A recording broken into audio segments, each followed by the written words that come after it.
Beaucoup d'hommes après 60 ans mangent une banane chaque matin en pensant faire un choix sain.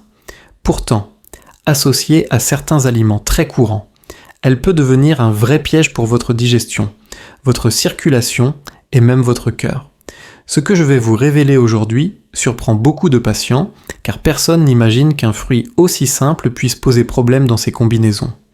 Je suis le docteur Lefebvre, urologue et nutritionniste depuis plus de 25 ans, et j'ai accompagné des centaines d'hommes de plus de 60 ans à améliorer leur vitalité et à éviter des complications digestives ou cardiovasculaires liées probablement à de mauvaises associations alimentaires. Mon but est de vous expliquer clairement, avec un langage simple, ce que la science nous apprend. La bonne nouvelle, c'est qu'il ne s'agit pas d'arrêter la banane, mais simplement d'éviter 5 associations précises qui perturbent l'équilibre de votre organisme. Nous allons les voir ensemble, une par une, avec les mécanismes, les effets concrets sur votre corps et la solution pratique pour continuer à profiter de la banane sans danger. Le premier aliment que beaucoup d'hommes associent à la banane, parfois chaque matin sans se douter du danger, c'est le lait. Sur le plan biologique, la banane est un fruit riche en amidon, en fibres solubles et en sucre rapide. Le lait, quant à lui, contient des protéines complexes comme la caséine et une quantité non négligeable de graisses saturées. Lorsqu'ils sont consommés ensemble, ces deux aliments entrent en compétition dans l'estomac. Le lait ralentit la vidange gastrique, c'est-à-dire la vitesse à laquelle les aliments passent vers l'intestin. Pendant ce temps, l'amidon de la banane commence à fermenter, ce qui produit des gaz et des acides. Le résultat est une sensation de lourdeur, des ballonnements, parfois même des reflux acides qui perturbent le confort digestif. Du point de vue clinique, ce mélange n'est pas toxique en soi, mais il devient problématique surtout après 60 ans, âge où la digestion devient plus lente et où l'équilibre enzymatique est plus fragile. Beaucoup d'hommes me disent qu'ils boivent depuis des années un smoothie à base de bananes et de lait en pensant faire le choix le plus sain. Pourtant, ils s'étonnent de souffrir de somnolence après le petit déjeuner, d'avoir le ventre gonflé ou même de ressentir une gêne dans la poitrine sous forme de reflux. Ce ne sont pas des symptômes isolés, ils sont liés à cette combinaison difficile à digérer. Le bénéfice ressenti après avoir évité cette association est souvent immédiat, une digestion plus légère, moins de gaz, une énergie plus stable au cours de la matinée. En ne mélangeant pas banane et lait, le corps assimile mieux le potassium de la banane, essentiel à la santé musculaire et cardiaque, et le calcium du lait, utile pour les os, mais pour que ces nutriments soient bien absorbés, il vaut mieux les consommer à des moments différents de la journée. La recommandation pratique est simple si vous aimez la texture crémeuse avec vos bananes. Remplacez le lait de vache par du yaourt nature léger, ou mieux encore par une boisson végétale comme le lait d'amande ou d'avoine, qui ne fermentent pas de la même façon et sont beaucoup plus digestes. Pour un petit déjeuner équilibré, une banane accompagnée d'une poignée de noix ou d'amandes donne de l'énergie sans alourdir l'estomac. Je me souviens d'un de mes patients, Jean, 67 ans, ancien instituteur, qui commençait chaque journée avec un grand verre de lait et 2 bananes mixées. Depuis des années, il se plaignait de lourdeur digestive et d'une fatigue inexpliquée le matin. Quand je lui ai simplement proposé de remplacer le lait par de l'eau et un peu de yaourt nature, il m'a rappelé 3 semaines plus tard en me disant « Docteur, c'est la première fois depuis longtemps que je me sens léger après le petit déjeuner. J'ai même retrouvé l'envie de marcher après mon café. » Ce petit ajustement lui a rendu une vitalité qu'il croyait perdue avec l'âge. Ainsi, le message est clair, la banane n'est pas dangereuse, le lait non plus, mais leur combinaison alourdit inutilement la digestion. En séparant ces deux aliments, vous protégez votre confort intestinal, vous gagnez en énergie et vous redonnez à votre corps la possibilité d'assimiler chaque nutriment à son rythme. Ce n'est pas une interdiction, mais une stratégie intelligente pour rester maître de votre santé après 60 ans. Le deuxième aliment qu'il faut éviter d'associer à la banane est la famille des agrumes, comme l'orange, le pamplemousse ou le citron. Beaucoup d'hommes pensent bien faire en préparant un petit déjeuner vitaminé composé d'une banane et d'un jus d'orange frais. Pourtant, d'un point de vue biologique, Ce mélange peut poser de réels problèmes digestifs. Les agrumes sont très acides, riches en acide citrique et en vitamine C. Lorsqu'ils se combinent avec l'amidon et les sucres complexes de la banane, la digestion devient plus lente et moins harmonieuse. L'acidité des agrumes accentue la fermentation de l'amidon, ce qui provoque une production excessive de gaz et une irritation de la muqueuse gastrique. Après 60 ans, l'estomac produit souvent moins d'enzymes digestives et la muqueuse devient plus sensible aux agressions acides. L'association banane-agrumes peut donc entraîner des brûlures d'estomac, des reflux, une sensation d'acidité dans la gorge ou encore une lourdeur abdominale. Dans ma pratique, je rencontre régulièrement des hommes qui décrivent une impression de ventre gonflé et de fatigue après ce type de petit déjeuner pourtant considéré comme sain. Le problème n'est pas la banane, ni l'orange, mais bien leur interaction chimique dans l'estomac. Lorsque l'on évite cette combinaison, le bénéfice est rapidement perceptible. L'énergie reste plus stable dans la matinée, la digestion est plus fluide, et les épisodes de brûlure ou de remontée acide diminuent. La banane, consommée seule, apporte un apport précieux en potassium qui soutient la tension artérielle et le fonctionnement musculaire. Les agrumes, eux, renforcent le système immunitaire grâce à leur vitamine C. Mais pour tirer parti de ces avantages, il vaut mieux les consommer séparément, à plusieurs heures d'intervalle, plutôt que dans le même repas. D'un point de vue pratique, si vous aimez commencer la journée avec une banane, prenez votre jus d'orange en collation plus tard dans la matinée ou gardez-le pour l'après-midi. Une autre option consiste à remplacer le jus d'agrumes du matin par une infusion douce ou par de l'eau tiède citronnée seule, sans ajout d'amidon à digestion lente. Vous garderez ainsi le bénéfice de la vitamine C sans déclencher de déséquilibre digestif. Je me souviens d'un patient, André, 71 ans, ancien artisan, qui avait pris l'habitude de manger une banane avec son jus de pamplemousse chaque matin. Depuis des années, il souffrait de reflux gastrique et devait parfois prendre des antiacides pour calmer les brûlures. Lorsque je lui ai simplement suggéré de décaler son jus de pamplemousse vers l'après-midi et de garder la banane seule le matin, ses symptômes se sont considérablement atténués. Il m'a confié avec un sourire « Docteur, je croyais que j'allais devoir vivre avec ce feu dans l'estomac toute ma vie. » C'était en réalité une erreur de combinaison alimentaire. Ainsi, le message est clair, les agrumes et la banane sont deux aliments excellents. Mais séparés, ils révèlent pleinement leurs vertus. Ensemble, ils deviennent un fardeau pour l'estomac. Surtout après 60 ans. Respecter ce principe simple, c'est protéger votre digestion, votre confort quotidien et votre vitalité à long terme. Le troisième aliment à éviter d'associer à la banane est la pomme de terre. Sous toutes ses formes purées, frites, chips ou même pommes de terre sautées. Sur le plan biologique, ces deux aliments partagent une caractéristique commune, ils sont riches en amidon. Lorsqu'on consomme deux sources concentrées d'amidon au même repas, la digestion devient particulièrement lente et entraîne un pic glycémique beaucoup plus élevé que si chaque aliment était consommé séparément. La banane apporte des sucres rapides et du potassium, tandis que la pomme de terre, riche en glucides complexes, libère son énergie plus progressivement. Ensemble, ils créent un déséquilibre qui surmène le pancréas et provoque une montée brutale de la glycémie.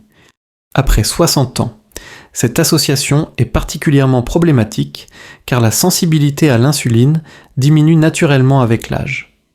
Le corps régule moins efficacement la glycémie et le risque de développer un prédiabète ou un diabète de type 2 augmente. Manger une banane après un repas riche en pommes de terre, c'est ajouter une couche supplémentaire de sucre qui se transforme rapidement en excès calorique, favorisant la prise de poids abdominale et la fatigue postprandiale. Beaucoup d'hommes décrivent un coup de barre intense après ce type de repas, comme si toute l'énergie était détournée vers la digestion. Lorsqu'on évite cette combinaison, les bénéfices sont clairs, la glycémie reste plus stable, la digestion est plus légère, et l'on ressent moins de fatigue. Le corps utilise mieux les nutriments et les hommes concernés constatent souvent une diminution de leur fringale sucrée dans l'après-midi. La banane seule, prise en collation, devient alors une source d'énergie rapide et utile. La pomme de terre, consommée dans un repas équilibré avec des légumes et une source de protéines maigres. Garde toute sa valeur nutritive. D'un point de vue pratique, il est conseillé de ne pas consommer la banane comme dessert immédiat après un plat de pommes de terre. Si vous aimez les deux, gardez-les pour des moments distincts de la journée. Par exemple, une banane à 10 heures ou à 16 heures permet de stabiliser l'énergie sans surcharger la digestion. Et réservez les pommes de terre pour le déjeuner ou le dîner, accompagnés de légumes verts qui ralentissent l'absorption des sucres.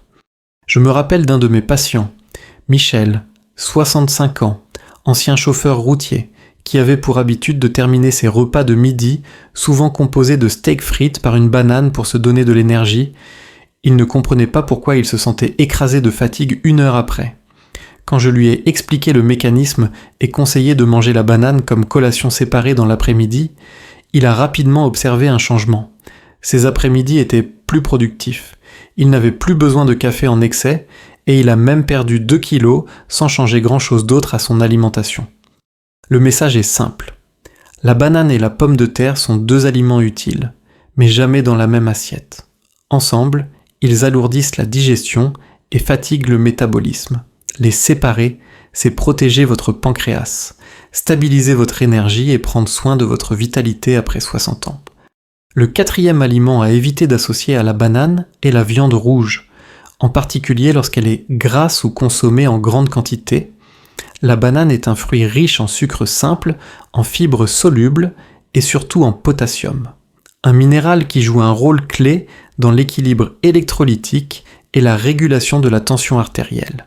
La viande rouge, quant à elle, apporte beaucoup de protéines et de graisses saturées, ainsi qu'une quantité importante de sodium, surtout lorsqu'elle est transformée ou salée. Quand ces 2 aliments se retrouvent ensemble dans le même repas, l'organisme doit fournir un effort considérable pour digérer et métaboliser leurs composants. Sur le plan digestif, la combinaison sucre rapide protéines grasses ralentit la vidange gastrique et crée une impression de lourdeur.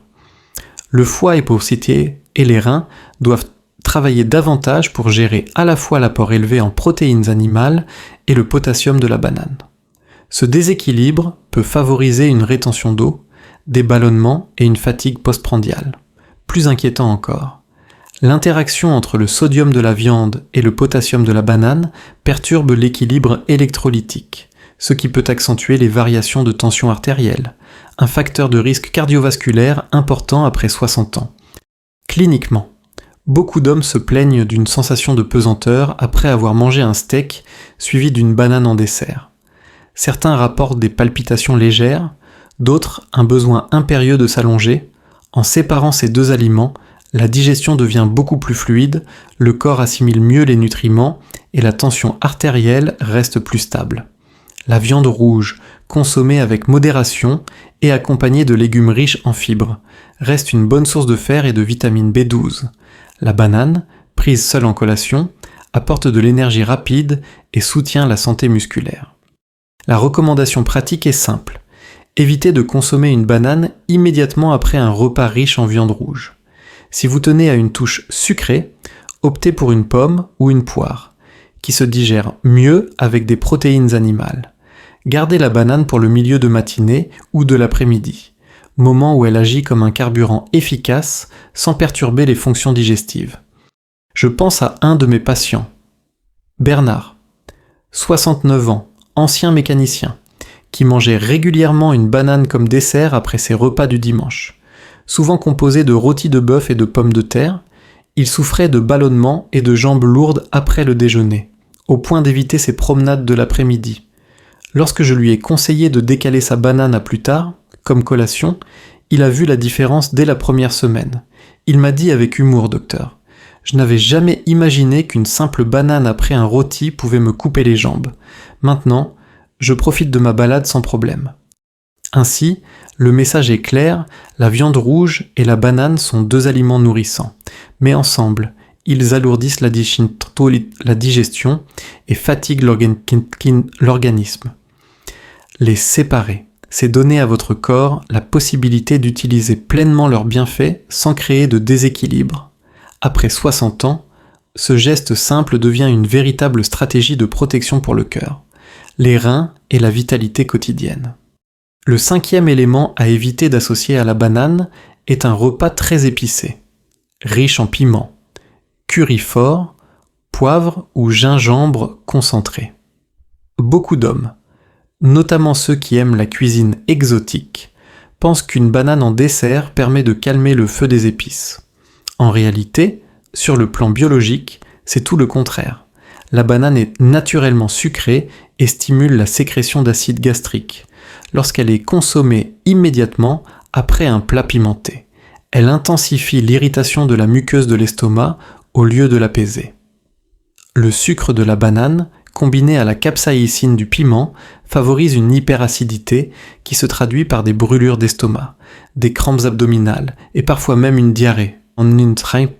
Après 60 ans, l'estomac devient plus fragile et la tolérance aux excès d'acidité diminue.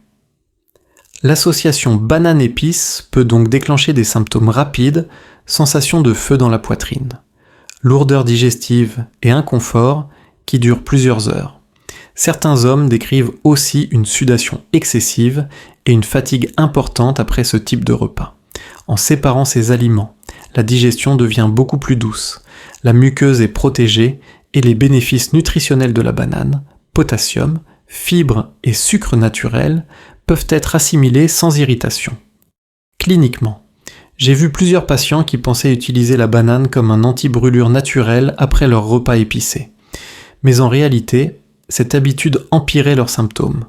Un exemple concret est celui de Karim, 63 ans, passionné de cuisine indienne, qui terminait systématiquement son dîner épicé par une banane. Il se plaignait de crampes nocturnes et de reflux gastriques qui l'empêchèrent de dormir. Lorsque je lui ai conseillé de garder la banane pour une collation l'après-midi, séparée de ses repas épicés, ses nuits sont redevenues paisibles et il a retrouvé un confort digestif qu'il croyait perdu. La recommandation pratique est simple, évitez la banane comme dessert immédiat après un repas fortement assaisonné. Si vous cherchez à calmer le feu des épices, préférez un yaourt nature, du lait caillé ou une boisson à base de lait fermenté, qui apaise réellement la muqueuse gastrique. Gardez la banane pour un autre moment de la journée, dans un contexte plus neutre, comme une collation du matin ou un encas avant une marche. Le message est clair, la banane et les épices fortes sont deux éléments intéressants de l'alimentation, mais pas ensemble. Les combiner, c'est irriter inutilement l'estomac et fatiguer votre digestion. En les séparant, vous protégez votre confort, vous favorisez une assimilation optimale des nutriments et vous préservez votre énergie quotidienne. À plus de 60 ans, cette vigilance simple est un véritable geste de longévité. Vous voyez maintenant que la banane n'est pas l'ennemi, mais son association avec certains aliments peut transformer ce fruit sain en source de troubles digestifs et métaboliques, en évitant simplement le lait, les agrumes, les pommes de terre, la viande rouge et les plats trop épicés. Vous permettez à votre corps de profiter pleinement de la richesse naturelle de la banane, son potassium, ses fibres, son énergie douce. Après 60 ans, chaque détail compte. Ces ajustements alimentaires ne sont pas une contrainte, mais une clé pour alléger vos repas, protéger votre estomac, stabiliser votre glycémie et préserver la vitalité qui fait de vous un homme actif et maître de son bien-être. Ce n'est pas pour redevenir jeune, c'est pour être vous-même dans votre force tranquille, sans douleur ni lourdeurs inutiles. Si cette vidéo vous a appris quelque chose d'utile, tapez 1 dans les commentaires pour me le dire. Partagez ce message avec un frère, un père ou un ami qui mange régulièrement des bananes, car ce simple conseil peut lui éviter bien des inconforts. Et surtout, abonnez-vous à la chaîne Clé de longévité chaque semaine. Je vous donne des conseils clairs, humains et validés par la science. Pensez spécialement pour les hommes après 60 ans. Pas de recettes compliquées, juste des gestes simples qui changent vraiment votre quotidien.